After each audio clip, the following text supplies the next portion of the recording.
Karimnagar lower Maneru నీళ్లు లేక వెలవెలబోతోంది. రబీ సీజన్కు ఇంకా సాగునీరు వదులుతుండటంతో ప్రాజెక్టు నీటి మట్టం భారీగా పడిపోయింది. ప్రాజెక్టు మధ్య భాగంలో తప్ప ఎక్కడా నీరు కనిపించక అడుగు తేలింది.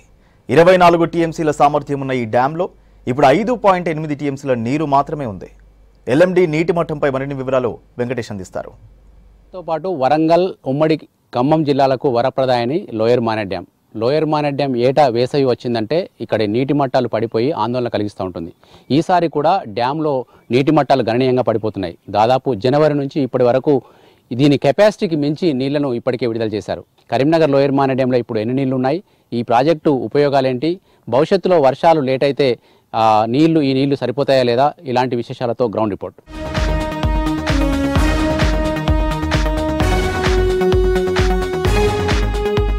కరీంనగర్ లోయర్ మానేర్ డ్యాం గేట్ల దగ్గర ఉన్నాం.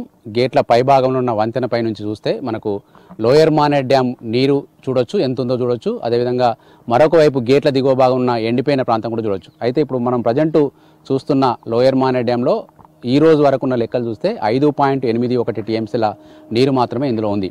ప్రజెంట్ పైన ఉన్న ఈ మానేరు నదికి పైన, ఇదే ప్రాజెక్టుకు పైన మధ్యలో మానేరు మధ్య భాగంలో నిర్మించిన మిడ్ మానేర్ నుంచి కేవలం 3000 క్యూసెక్ల నీటిని ఇందులోకి వదులుతున్నారు. ఎందుకు అంటే ఇప్పుడు ఏప్రిల్ మాసం ప్రారంభమైంది. ఏప్రిల్ మేలలో తీవ్రంగా ఎండలు ఉంటాయి. నీటి ఆవిరి పేరిట చాలా పెద్ద ఎత్తున కూడా నీరంతా ఆవిరైపోయే అవకాశం ఉంటుంది. ఇంకా పంటలకు ఇప్పుడు కీలకమైన దశలో వరి అంతా కూడా పొట్ట దశలో ఉంది. ఆ టైంలో నీరు ఇంకా ఎక్కువగా వదలాల్సి ఉంటుంది. కాబట్టి ఇప్పుడు ఇంకా కాలువ ద్వారా నీటిని వదులుతున్నారు. ఈ వదిలే క్రమంలో వచ్చే రోజుల్లో కరీంనగర్ నగరానికి తో పాటు చాలా గ్రామీణ ప్రాంతాలకు తాగునీటి ఎద్దడి వస్తుందేమన్న ఆందోళన వ్యక్తమవుతుంది. చూస్తే కనుక మనం కరీంనగర్ ఉమ్మడి జిల్లా అంటే అటు సిరిసిల్ల జిల్లాలో మొదలై ఈ కరీంనగర్ ఆనుకొని డ్యామ్ కట్టారు. తర్వాత డ్యామ్ నుంచి దిగువకు మంతిని దగ్గర గోదావరిలో కలుస్తుంది. ఈ కరీంనగర్కు మానేరు ఎంత వరప్రదాయని అంటే అసలు మానేరు ఉండడం వల్లనే ఈ ప్రాంతంలో ఎంతో చారిత్రక వైభవం పెరిగిందని చెప్పొచ్చు. అదేవిధంగా ఇక్కడ ఉన్న నీటి వనరుల వల్ల ఇక్కడ వ్యవసాయము, పరిశ్రమలు ఎంతో అభివృద్ధి చెందాయని కూడా చెప్పొచ్చు. అయితే ఇప్పుడు మనం చూస్తున్న ఈ నీళ్లు కేవలం 5.81, దీని కెపాసిటీ కనుక చూస్తే 24.03 టీఎంసీలు. జనవరిలో దాదాపు 23.5 టీఎంసీలు ఉన్న ఈ నీటి మట్టాలు ఇప్పుడు కేవలం 5.8 టీఎంసీలకు పడిపోయినాయి. మరో 4-5 టీఎంసీలు మిడ్ మానేర్ని తీసుకొచ్చి కూడా కిందకి వదిలారు. అంటే దాదాపు ఈ 4 నెలల కాలంలోనే దాదాపు 25-26 టీఎంసీల నీటిని దిగువకు వదిలారు. ఈ దిగువకు వదిలిన నీళ్ళంతా కూడా కరీంనగర్ జిల్లా కేంద్రానికి పక్కనే అనుకున్న మానకొండూరు, హుజరాబాద్ను దాటుకొని వరంగల్ జిల్లా నుంచి ఖమ్మం, సూర్యాపేట వరకు కూడా నీటిని తరలిస్తూ ఉన్నారు. అయితే ఈ తరలింపు ఆపేయాలని చెప్పి రాజకీయ పార్టీలు, ప్రతిపక్ష పార్టీలు ఒకవైపు డిమాండ్ చేస్తున్నాయి. మరోవైపు నీటి కొరత రాకుండా చూస్తామని ప్రభుత్వం చెప్తుంది.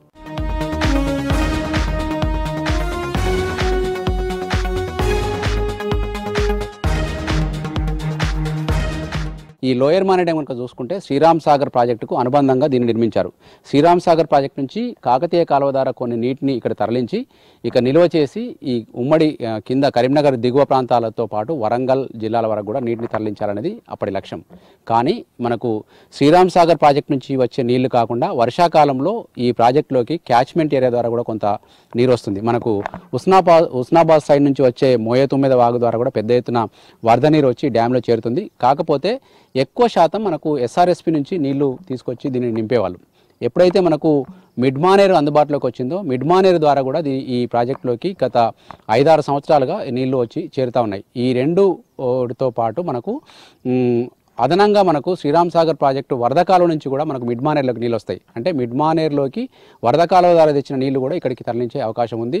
గరిష్ట సామర్థ్యం 920 అడుగులు. 920 అడుగులకు కనుక నీళ్లు చేరితే ఈ ప్రాజెక్టు పూర్తి స్థాయిలో నిండుతుంది. నిండితే 24.03 టీఎంసీల నీళ్లు దీనికి ఫుల్ ట్యాంక్ లెవెల్గా మనకు వస్తుంది. కానీ ఇప్పుడున్నవి కేవలం 5.8 టీఎంసీలు మాత్రమే. దీంట్లో డెడ్ స్టోరేజ్ 2.1 డెడ్ స్టోరేజ్ తీసేస్తే ఇక మిగిలింది దాదాపు 3.8 టీఎంసీల నీరు మాత్రమే ఈ ప్రజెంట్ ఇందులో ఉంది.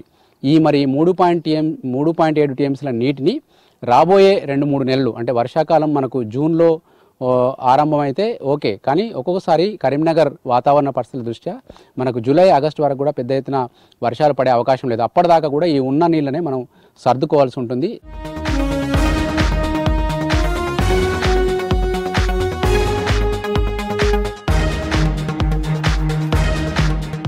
కరీంనగర్ లోయర్ మానేర్ డ్యామ్ నుంచి పంట పొలాలకు సాగునీరు అందించే హెడ్ రెగ్యులేటర్ దగ్గర ఉన్నాం మనం. చూడొచ్చు మనకు ఇదే కాలువ ద్వారా కరీంనగర్ దిగువకు ఉన్న మానకొండూరు, హుజురాబాద్, వరంగల్, సూర్యాపేట వరకు కూడా నీటిని తరలించే కాలువ ఇది. దాదాపు 8,000 క్యూసెక్ల నీటిని తరలించే కెపాసిటీ తోటి ఈ కాలువను నిర్మాణం చేశారు. కాకతీయ కాలువగా దీనికి పేరుంది. లోయర్ మానేర్ డ్యామ్కి ఎస్ఆర్ఎస్పి నుంచి నీళ్లు తెచ్చే కాలువ పేరు కూడా కాకతీయ కాలువనే, కాకపోతే అది ఎడమవైపు ఉంటుంది. ఎడమవైపు నుంచి వచ్చి చింతకుంట దగ్గర మానేర్ డ్యాంలో ఆ కాలువ కలుస్తుంది. ఇప్పుడు కుడివైపున ఉన్న ఈ కాలువ ద్వారా నీటిని దిగువకు విడుదల చేస్తూ ఉంటారు. కాకపోతే ఏప్రిల్ 6 నుంచి ఈ నీళ్లను కూడా విడుదల చేయడం ఆపేస్తామని చెప్పి ఇటీవలే ఈరోజు పొన్నం ప్రభాకర్ ప్రకటించారు. దాని ప్రకారం కనుక మనకు చూస్తే ఏప్రిల్ 6 తర్వాత నీళ్ల విడుదల ఆగిపోతుంది. దీంతో ఈ ఉన్న నీళ్ళనే మనకు వచ్చే వర్షాకాలం వరకు కూడా ఆపాల్సి ఉంటుంది. ఇప్పుడు హెడ్ రెగ్యులేటరీ గేట్ దగ్గర ఉన్న సిచ్యువేషన్ చూడొచ్చు. మనకు మొత్తం డ్యామ్ అంతా కూడా నీటి మట్టాలు వెనకకి వెళ్ళిపోయి మట్టి అంతా కూడా తేలింది. దీని నుంచి కూడా నీళ్లు ఫ్లో వస్తూ ఉంది లోపలికి. అక్కడ గేట్ ఓపెన్ చేస్తే ఇక్కడ ఇంతకుముందు మనం చూసిన కాలువ ద్వారా కూడా నీళ్లు దిగువకు వెళ్తూ ఉంటాయి.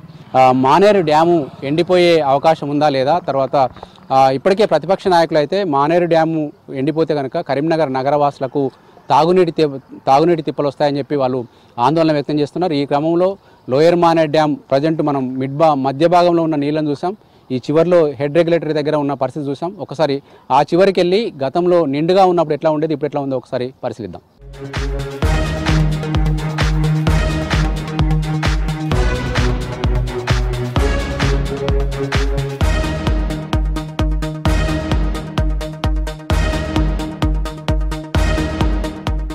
సముద్రంలాగా కనిపించే లోయర్ మానేర్ డ్యామ్ ఎండిపోతుంది. గత కొద్ది రోజులుగా ఎండలు ముదరడంతో పాటు నీటి వినియోగం కూడా పెరగడంతో లోయర్ మానేర్ డ్యామ్ నీటి మట్టాలు చాలా ర్యాపిడ్గా తగ్గుతూ ఉన్నాయి. చూడొచ్చు మనం లోయర్ మానేర్ డ్యామ్ దగ్గర ఉన్న చివరి ప్రాంతంలో ఉన్న సిచ్యువేషన్ చూడొచ్చు. మొత్తం నీళ్లతో పరుచుకుండే ఈ ప్రాంతం అంతా కూడా తేలి మనకు మొత్తం మైదాన ప్రాంతాన్ని తలిస్తుంది. అంతేకాదు ఒకప్పుడు కరీంనగర్ జిల్లా కేంద్రం నుంచి హైదరాబాద్కు వెళ్ళే పాత రోడ్డు కూడా మరొకసారి బయటకు వచ్చింది. ఈ రహదారిని చూడవచ్చు. మనకు హైదరాబాద్ నుంచి కరీంనగర్ రావాలన్నా, కరీంనగర్ నుంచి హైదరాబాద్ వెళ్ళాలన్నా కూడా ఈ మనకు దూరం నుంచి చూస్తున్న రాజీవ్ రహదారి కూడా గుండా మనకు అక్కడ గుండ్లపల్లి మీదుగా అక్కడ వంతెన మీదుగా వెళ్తారు. ఒకప్పుడు ఇవన్నీ లేకముందు ఇక్కడ రోడ్డు ఈ షెడ్ దగ్గర నుంచి రోడ్డు కట్ అయిపోయి ఇంతకుముందు ఇక్కడ కట్ట కూడా లేదు కాబట్టి రోడ్డు ఇక్కడి నుంచి కట్ చేసి ఈ మార్గం ద్వారా వెళ్ళేవారు. డ్యాము ఎండిపోతుంది అనడానికి సూచనగా మొత్తం పాత రోడ్లు కావచ్చు, పాత పంట పొలాలు కావచ్చు, పాత ఈ గ్రౌండ్ లాంటి ప్రాంతం అంతా కూడా బయటకు వచ్చేసింది. పచ్చిక తీరం కూడా గడ్డి మొలిసిందంటే చాలా రోజుల నుంచి కూడా ఈ ప్రాంతం అంతా బయటకు వచ్చిందని కూడా మనం తెలుసుకోవచ్చు. అయితే ఈ లోయర్ మానేర్ డ్యామ్ ఎండిపోతే చాలా ప్రమాదం అయితే పొంచి ఉంది. మనకు వర్షాకాలం ఆలస్యం అయితే పంటలకు సాగునీరు అందించే అవకాశం ఉండకపోవచ్చు. అదేవిధంగా తాగునీటికి తిప్పలు రావచ్చు. ఇంతకుముందు మనం కాలువ ద్వారా నీళ్లు వెళ్తున్న దృశ్యాలు చూసాం. ఆ కాలువ నీళ్లు పంటలకే కాదు చుట్టుపక్కల చెరువులను కూడా నింపుతూ వెళ్తుంది. చెరువులు కూడా ఈ డ్యాము ఎండిపోతే చెరువులు కూడా ఎండిపోతాయి. చెరువులు ఎండిపోతే భూగర్భ జలాలు కూడా పడిపోయి చాలా ప్రమాదం అయితే పొంచి ఉంది. ఎండాకాలం స్టార్టింగ్లోనే అంటే ఏప్రిల్ మాసంలోనే ఉన్నాం మనం. ఏప్రిల్ మే నెలలు కూడా మనకు మరింత నీటి మట్టాలు తగ్గే ప్రమాదం ఉన్న నేపథ్యంలో దీన్ని ఉన్న నీటిని పొదుపుగా వాడుకుంటూ వర్షాకాలం వరకు కూడా దీన్ని కాపాడాలని చెప్పి స్థానికులు కోరుతా ఉన్నారు. కెమెరామెన్ కవికుమార్తో వెంకటేష్, V6 న్యూస్, కరీంనగర్ నుంచి.